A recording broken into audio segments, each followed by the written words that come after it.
Hello friends, my name is Aishi Bhavik Thakkar.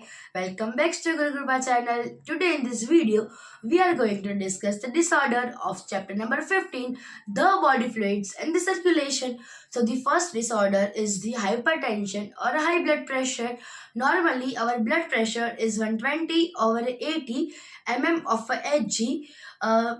In which the 120 is the systolic pressure and 80 is diastolic pressure, and if our blood pressure is increased, so it is the 140 or 90 or more than it, and due to it, if our blood pressure is higher, so it affects our important organs like the brain and the kidney, and it also leads to the heart diseases. And so our next disorder is the CAD, which names the coronary artery disease, which is also known as the atherosclerosis.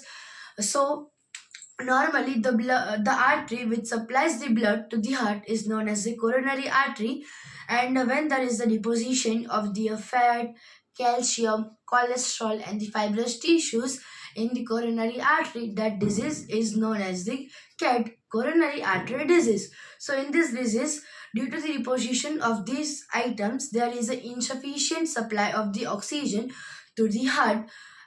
So our third disorder is the angina, which is also known as the angina pectoris. In this angina pectoris, there is the insufficient supply of the oxygen to the heart muscles, and one of the reason for this disease is the CAD, coronary artery disease, because in CAD there is the insufficient supply of the blood, and in angina there is insufficient supply of the oxygen. So it is directly proportional that the blood is insufficient supply, so there is also insufficient supply of the oxygen. And this angina can occur to the man and a woman of any age, but it is more common in the elderly and the middle-aged people or persons. So our next disorder is the heart failure. It is commonly known as the congestive heart failure because mainly it is occurred due to the congestion of the lungs.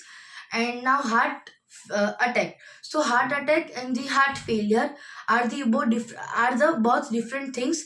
In a heart failure, the heart is not sufficiently supply the blood to the body parts, and in a heart attack there is a insufficient supply of the oxygen. The difference between the angina and the heart failure is that in angina there is the insufficient supply of the oxygen every day, or for a short period of a time, or for a long period, for a month or more than it. But in a heart attack there is insufficient supply of the oxygen or no supply of the oxygen for a while or for a minute or more than it. And the next disorder is the cardiac arrest, in which the heart stops beating. So friends, I hope that you like this video, and this is all about the disorders of chapter number 15, the body fluids and the circulation. Thank you, and if you like this video, please hit the like button.